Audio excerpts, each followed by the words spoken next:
What's good, YouTube? Hey man, Ace, make sure I hit that like, that sub, show your boy some love. Real quick video, I'm running late for work. Y'all know the deal. First of all, shout out to the Phoenix Suns, man.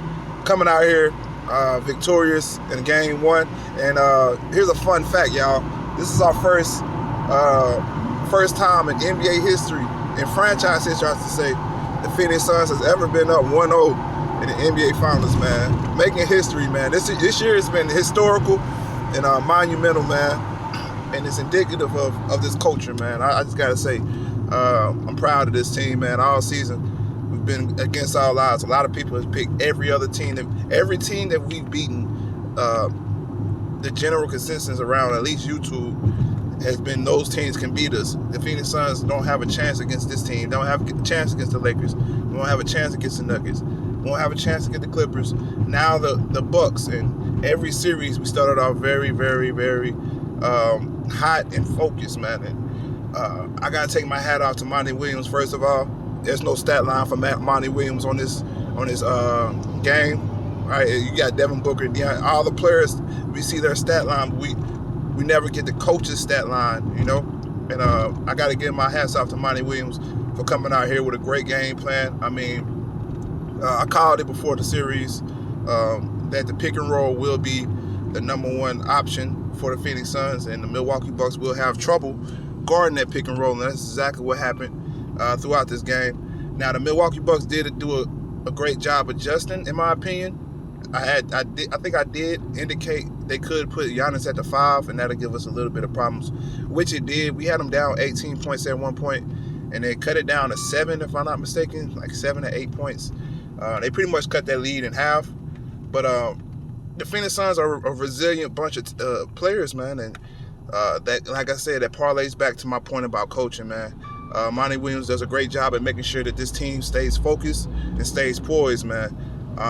We win by committee. We gain rebound. Like I said, a lot of people are saying we was the worst rebounding team or one of the worst rebounding teams, and it's not about single players rebounding. Like I seen Cameron Payne boxing out. I forgot who that was down low, but that just goes to show, like, little stuff like that, like little intangible stuff like that, like boxing out a player to secure the rebound for somebody else.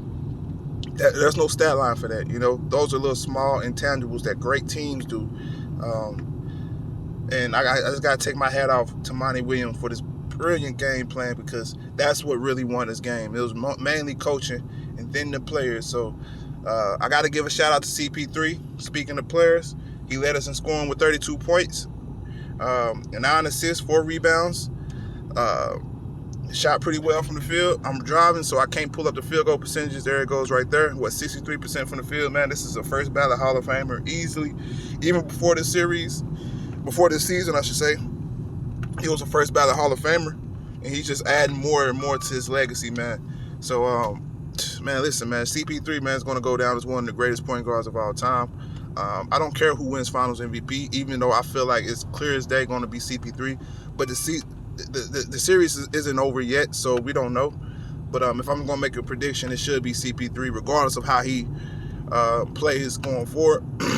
And I feel like he's going to play a lot better moving forward, because they did a great job, regardless if they put, let's say, Giannis at the 5 and surrounded him with shooters, which in my opinion, once again, is a great adjustment. Brook Lopez can't guard Devin Booker or CP3. So they did a great job at doing that, but we found other matchups like Pat Connaughton and Brent Forms. We're going to find a mismatch regardless of who you have out there. I mean, you try to throw Bobby Portis on CP3 all you want to, and he got 2 back-to-back baskets on him, and it's like, timeout. All right, we got to make another adjustment, right?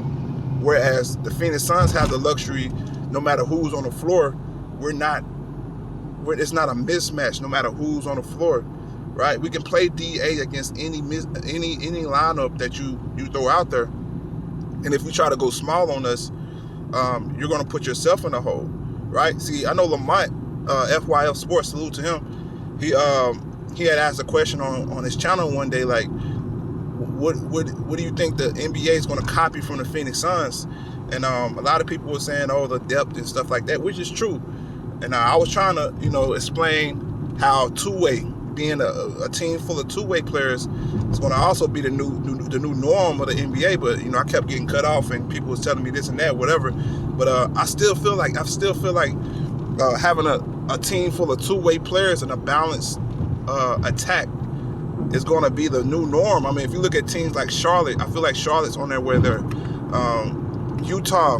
Utah wasn't the number one seed for no coincidence. They're going to be a team that's on the way. Whatever team drafts Evan Mobley, right? Those type of hybrid bigs that can guard the pick and roll, because we already know the NBA is a pick and roll heavy style of league. So if you can guard the pick and roll without going small, like the Phoenix Suns with DeAndre Ayton in the lineup, a guy like Evan Mobley, surround him with a bunch of defenders and a bunch of shooters and a playmaker, and you're looking at the Phoenix Suns 2.0. So I feel like that's where the NBA is headed, and the Phoenix Suns are innovative in a sense that we're showing how to really win. We're showing where the NBA is headed.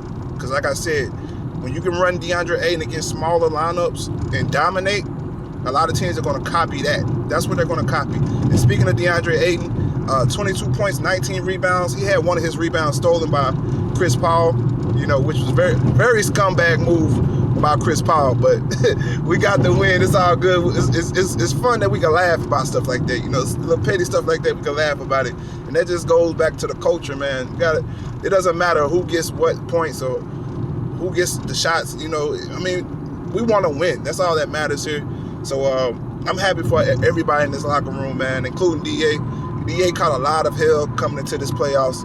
We had a lot of expectations for DA, and he's performing, man. He's performing, and I got to take my hat off to him. Devin Booker as well, man, 27 points. Didn't shoot the ball too well. I think he shot 38% from the field. Not really a great, efficient game from him, but he was very aggressive from the tip-off, man. He was very aggressive. You could tell he's ready for this moment.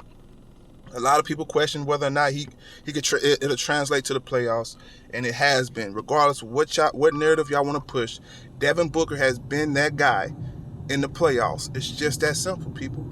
So put respect on that man's name as well. Mikhail Bridges also chipped in with 14 points. I felt like he was a bit tentative at times, especially in that Clipper series, but he woke up, he snapped up out of it, and I was very proud of that man for that. Cameron Johnson also chipped in with 10 points. Cameron Payne came in with 10 points. I was more impressed with Cameron Johnson off the bench, and I was comfortable with him on the floor. Like I said, Cameron Johnson is earning his minutes. It's crazy to think that, people were out there saying that we should trade for John Collins, trade Cameron Johnson for John Collins, when John Collins was having those that beef with Trae Young. I'm like, man, listen, Cameron Johnson, I know he's inconsistent, but this guy here is going to probably be one of the best shooters in the league in a couple years. Like, this dude shot nearly 50% from the three-point line in college. Like, this is a guy that we need. That's that two-way mode that I'm talking about. Like, you need a team full of two-ways, in my opinion. That way, when the team is pick and roll heavy, you can guard it. You can switch everything, And I like what I seen from Cameron Johnson, not only on the offensive end, but the defensive end as well, man. I felt like he did a great job, at least trying to contain Giannis. You're hard pressed to contain Giannis and itself, but he did a great job on him. Also, Torrey Craig as well with 2 points, 3 rebounds, and like I've always say, his stat line is not indicative of his game, because a lot of things that he does, the little small things he does, doesn't get noticed, And like I said, when Dario Saric went down, we had to run Torrey Craig at the center at times. He did a great job filling in, man. So salute to Torrey Craig. Chris Middleton chipped in with 29 points. Pretty much did the heavy lifting on the offensive end. A lot of people are coming down on Chris Middleton because basically because he didn't win. They're saying that he's doing too much, and he's trying to win Finals MVP. Like, look, what do you want him to do? Like, if he doesn't show up, if he doesn't shoot shots, they're getting blown out the water. And now we're saying Chris Middleton is a bum. He's this and that. But when he comes out and damn near gets 30, right, and they lose, he's doing too much. You cannot win for losing, right?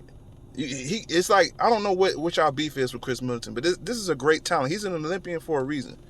This is a great talent. I don't feel like he gets enough credit, man. Drew Holiday is the one who should be getting smoked, right? 10 points, 7 rebounds, 9 assists. I think 4 for 14 from the field. That's who should be getting smoked, because he got a lot of good looks and just missed them, point blank period. But it is what it is with that. I mean, I could care less as a Suns fan. I would like to see him have more games like that, you know. Giannis came out here 20 points, 17 rebounds. A great bounce back game from a week layoff. It is what it is. As far as Giannis, I feel like he could have did more. 6 for 11 from the field, but he played within the confines of the system. Now, I expect that number to go up a little bit more, but at what cost? Will it cost the team? You know, would it cost them their chemistry and, you know, their cohesiveness? I don't know. We'll see, you know. But I like the Phoenix Suns game plan at attacking Brook Lopez. Brook Lopez had 17 points, 6 rebounds, but he was pretty much ineffective at a point. It's like, yeah, he's going to give you 17 points, but he's giving up more than that. You know, it's like having him on the floor is not beneficial. You know, yeah, he's going to give you what he gives you offensively, but defensively, he's so much of a liability. We have to get him out of here. And that's when you've seen guys like Bobby Portis, Pat Connaughton get more minutes. And like I said, the story is already told. We already know what time it is with that, right? It's clear as day. So whatever adjustments the Milwaukee Bucks make could work. It could not work. But all in all, I feel like I trust the Phoenix Suns to also make adjustments and get the job done, man. Phoenix in 5. I've been saying this since the beginning. The likely outcome is Phoenix in 6. But I just have a feeling it's going to be Phoenix in 5. I don't feel like this team is nowhere close to the Los Angeles Clippers, even without Kawhi. They're not the Los Angeles Clippers. They're too flawed of a team. They're pretty much like the Denver. They're a better version of the Denver Nuggets. So I could see them getting a game. But it is what it is. We'll see what time it is. But Hitman Next, that's all I got. Hit that comment section. Let me know how you feel about this one. Great win from the Phoenix Suns, but it's only one game. We still got to execute one game at a time, period, point blank. But Hitman Next, that's all I got. Hit that comment section. I'm out of here.